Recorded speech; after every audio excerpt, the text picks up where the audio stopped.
Most people don't know what's real. This problem affects about 99.9% of the population. So instead of seeing reality, they are seeing their projection of reality. I'll give you an example that many can relate to. You think you have ideal weight.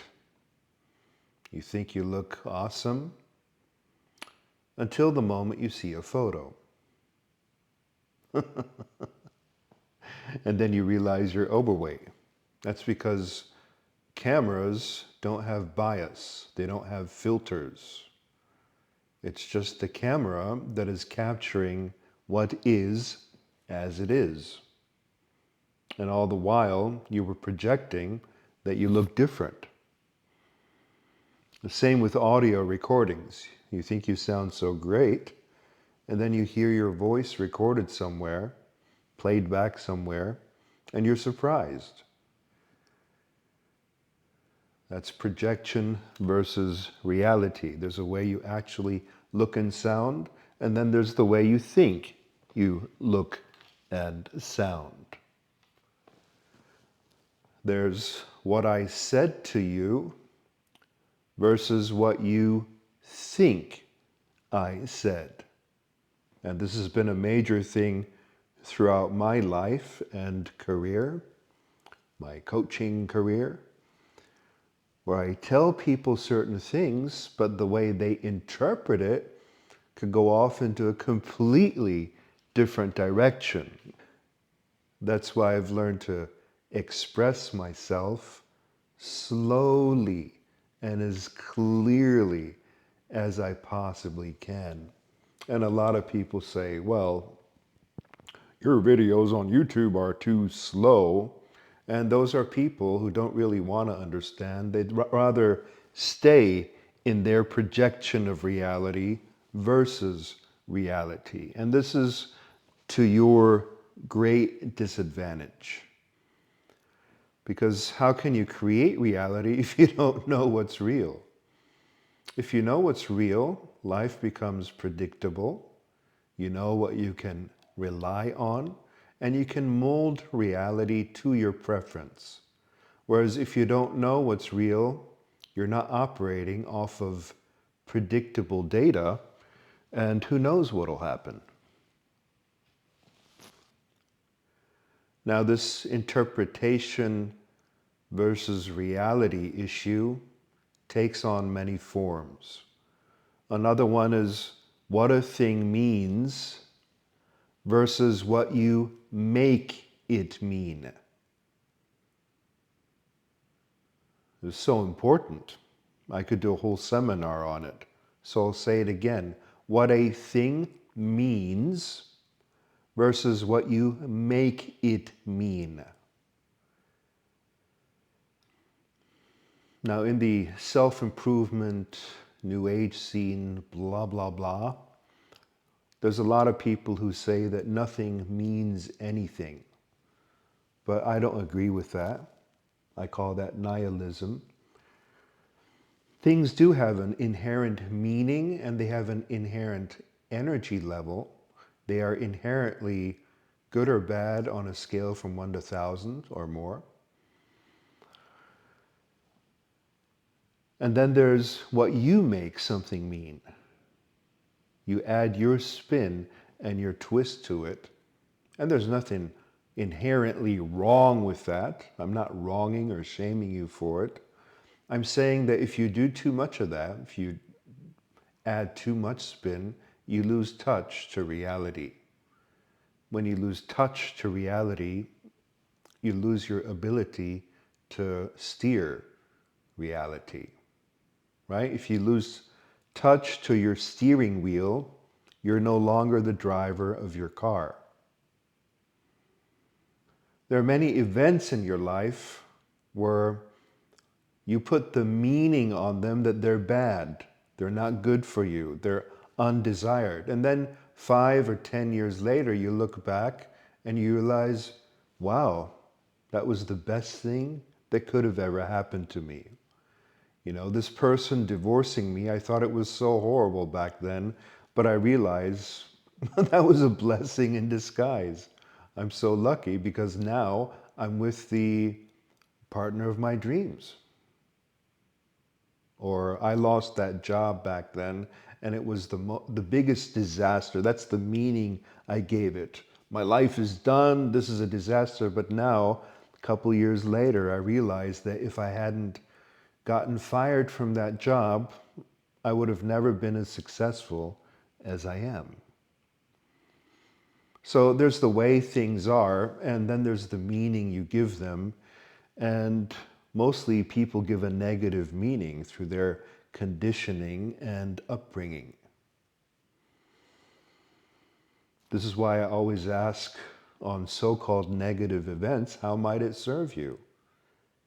How might this be good for you in the long run? That's changing the negative meaning to a positive meaning. And that's a great technique, but there's also giving no meaning at all and allowing the meaning to reveal itself. There's a great exercise that goes like this. I let go of giving this meaning and I allow the meaning to reveal itself.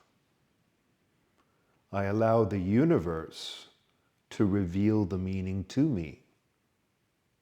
Or I allow God to reveal the meaning to me. I let go of knowing everything better, of being in the ego, being in the mind, and I relax. And allow the meaning to reveal itself. And that's giving no meaning whatsoever, neither positive nor negative. And that's when you start seeing reality, what things really mean inherently.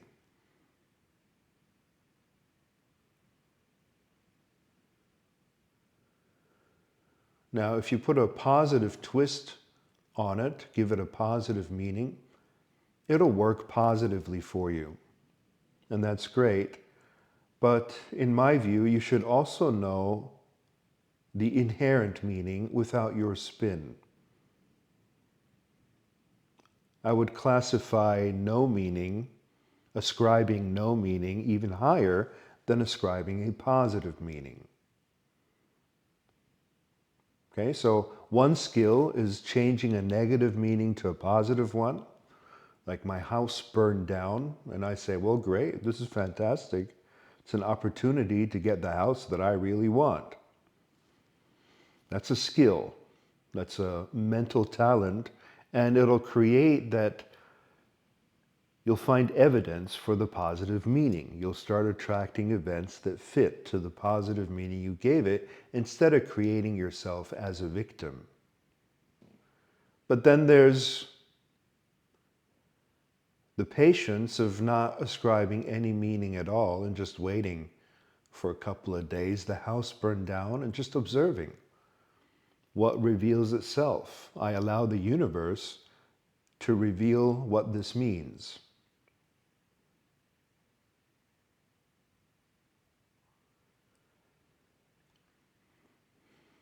Let's say somebody rejected you. You were dating somebody, they rejected you. Okay, and the mind usually, the conditioned mind usually goes, well, that means they don't like me. But I'm asking you, is that really what it means? It's possible. It's possible that it means exactly what it looks like, that they don't like you. But it's also possible that their rejection of you has another meaning.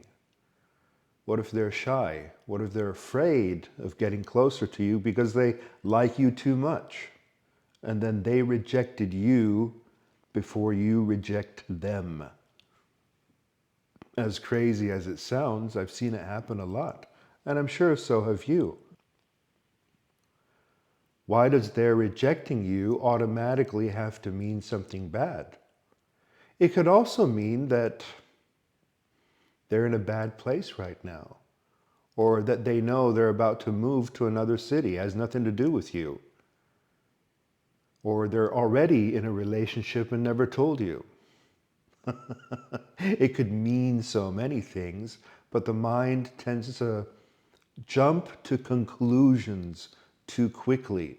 And this is what makes people stupid, constantly creating meaning where there is none, instead of patiently observing and waiting.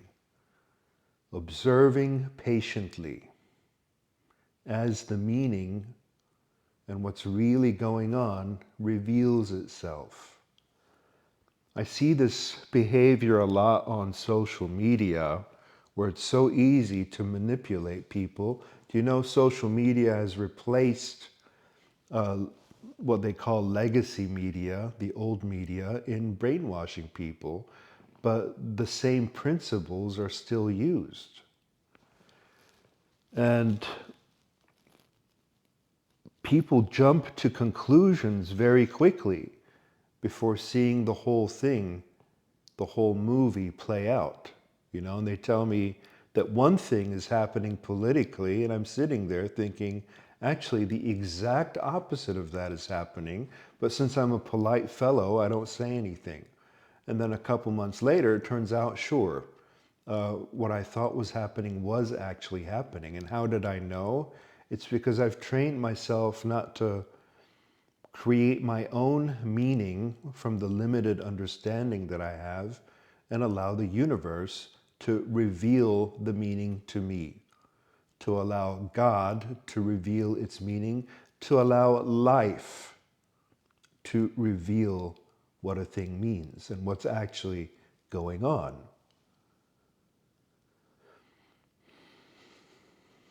And here's a little warning. 99.9% of the people out there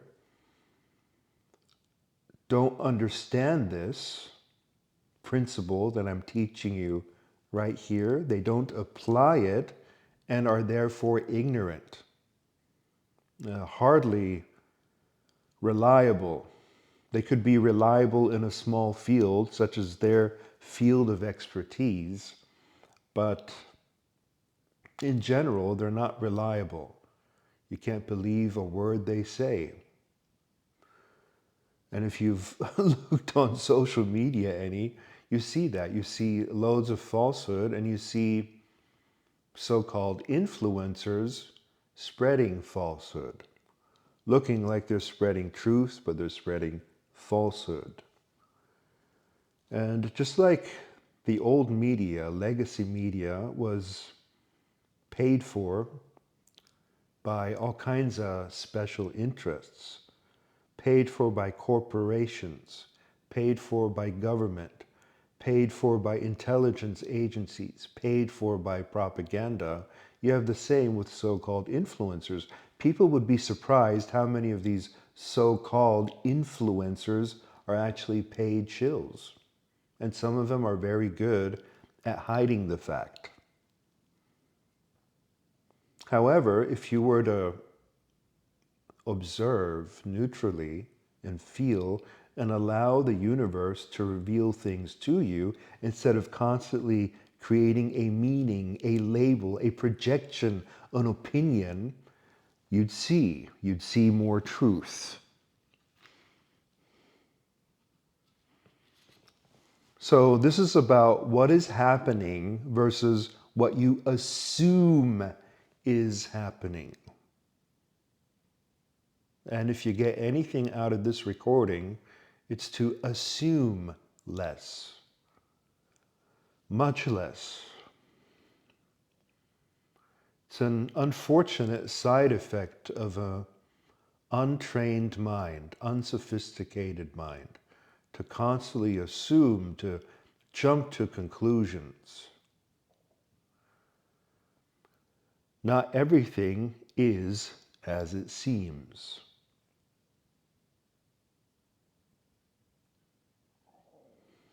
If people are shocked by some of my writings, it's because they assumed I'm this and this way. I have people continually shocked I didn't know you think this way. I'm so disappointed. Well, you're disappointed because you assumed I was this and this way, but I'm not. I'm nothing like you assume I am. In fact, you don't know me, so stop assuming. It's one of the unfortunate side effects of being a public figure is that people project all kinds of stuff on you, But you said you're an enlightened teacher. Well, that's your assumption. I never said I was enlightened. And I never want to be enlightened because so-called enlightenment is a static final state, which doesn't exist in reality. And if you were in touch with reality, you'd know that. So nowhere in my books did I claim that I'm enlightened. And people keep projecting these things. Happens still every day, every week. And my message to all is to stop assuming. Relax. Relax. Relax the mind. Be present and have a relaxed mind, and you'll receive much more. You see, the assuming doesn't stop there. This assuming goes on with everything in your life. You make assumptions about yourself that aren't even true, positive and negative.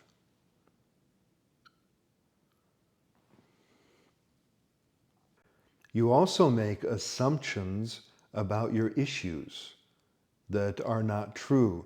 And as long as you hold on to these assumptions, you can't release the issue. I had a lady in coaching the other day who was complaining about frequent stomach cramps, even outside of the period, and she kept linking it to her relationship problems. And at first I assumed that was true. You see, I also assume. You're not the only one assuming, and I shouldn't have assumed that. As a good coach, it's better I assume nothing. But I went along with it and assumed that's true.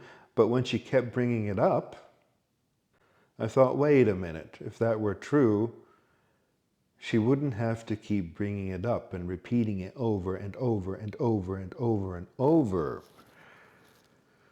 So I began questioning it, and she got upset, of course, because if you question something someone believes strongly, that's the first so-called natural reaction. They get upset because it interferes with the reality they're creating. And I said, what if these stomach cramps are created by the food you eat? And later on, that meaning turned out to be the true meaning. It's just something I'd picked up on intuitively, as can you. But for years, nothing was solved. She'd been having these cramps for years. Imagine that. Nothing was solved because of an assumption.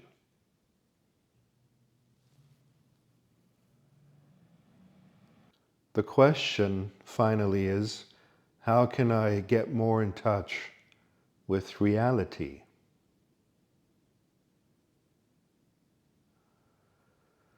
Well, let's try it together. Look at something that bothers you.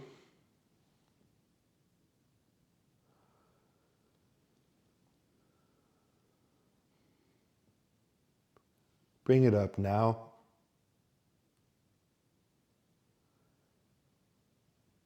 And notice how you have certain meanings attached to it.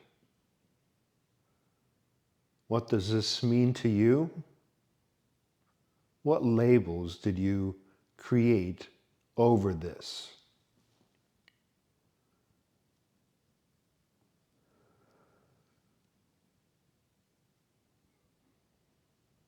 Imagine peeling those meanings and labels off, letting them dissolve.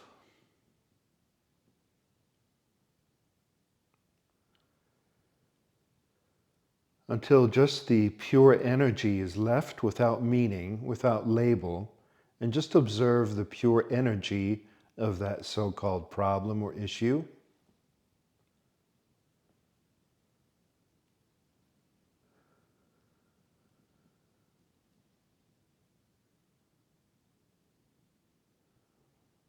Telling yourself, I've no opinion about this. I allow life itself to reveal the meaning.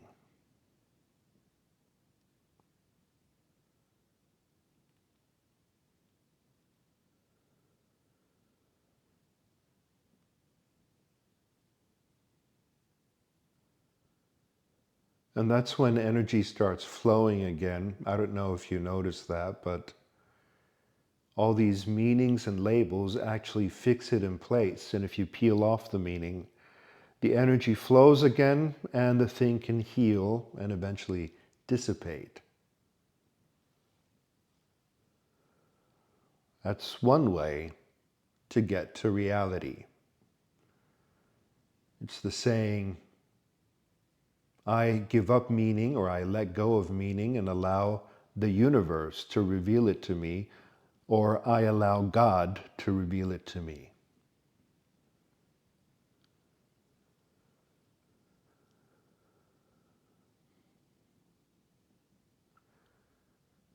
You can get to more reality with other people by asking, and then asking again, and asking again. When in doubt, communicate. Is this what you're saying? Is this what you actually said? Is this what you really mean? A lot of communication is misunderstood. Creates so many problems in the world. Do you realize that without misunderstood communication, without all these dumb mental projections, we'd have peace everywhere? Because humans are by nature not prone to killing each other.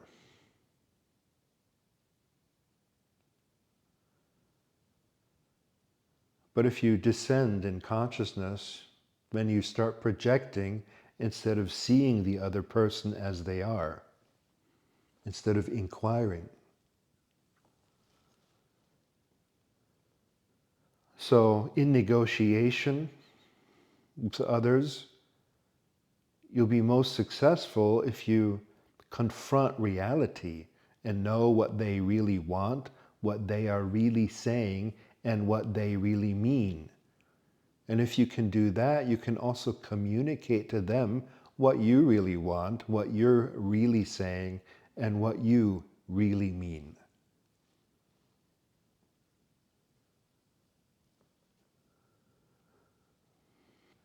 Another way to get to more reality and thereby power, because being in touch with reality is power. Being present is power. You can either be present with what is as it is, or you can be lost in the mind, in projections. Is to verify, to check. It's what I always do in my life. I check and I double check. I verify and I verify again. I experiment and I test. I'm not satisfied with just hearing what others say or listening to others' opinion. I test it out myself. I go there myself. I experience it myself.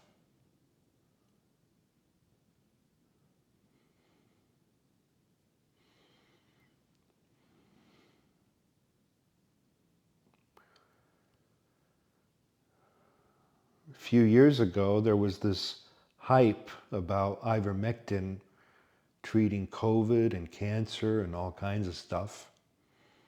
And I didn't believe it. I also didn't not believe it. I was just neutral.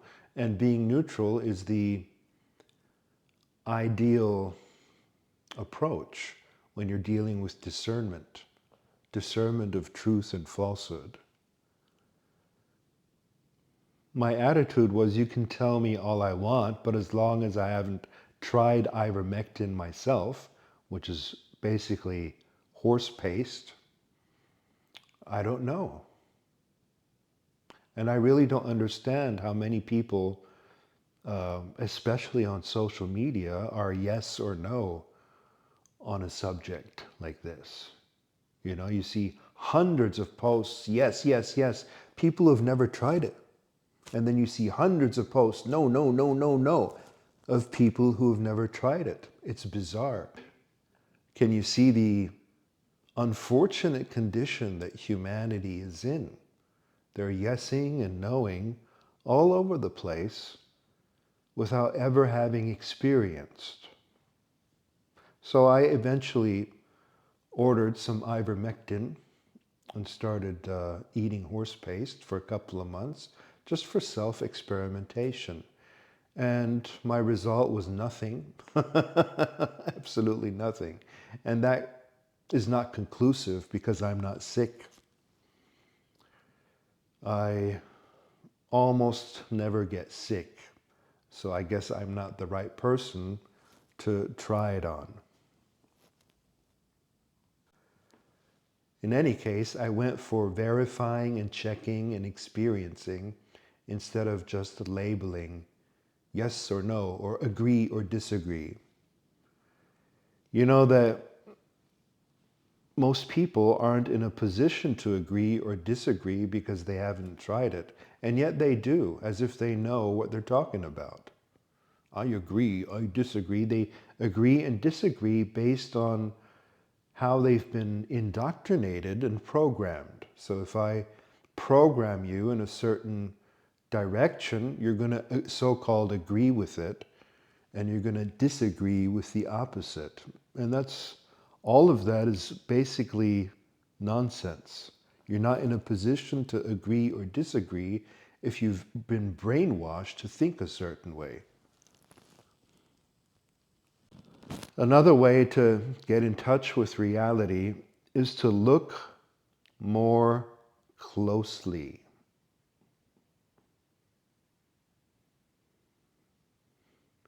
Superficial looking is a huge problem in the world. Superficial looking opens the door to brainwashing, mind control, propaganda. If you look more deeply and take a little bit more time and had a little bit more patience, you'd find another layer, and then another layer, and then another layer, and then you'd get to the bottom of a thing. Superficial looking comes from having a turbulent and overwhelmed mind. We're so preoccupied with ourselves and with survival and with looking good and with being right that we're no longer present and grounded. And then we look at things superficially because we're too busy. As you know, if you spend some quality time with your son or your daughter or your husband or your wife or your colleague or your superior or your employee, if you spend some quality time with them, you learn more. If you spend time with them without projecting, you learn even more. And then more, and then you realize what you thought they were, they are not. There's always more to the story. This is so awesome. Your life could improve so much if you got more in touch with what is as it is, rather than assuming and projecting. If this recording and lecture helped you, share it far and wide.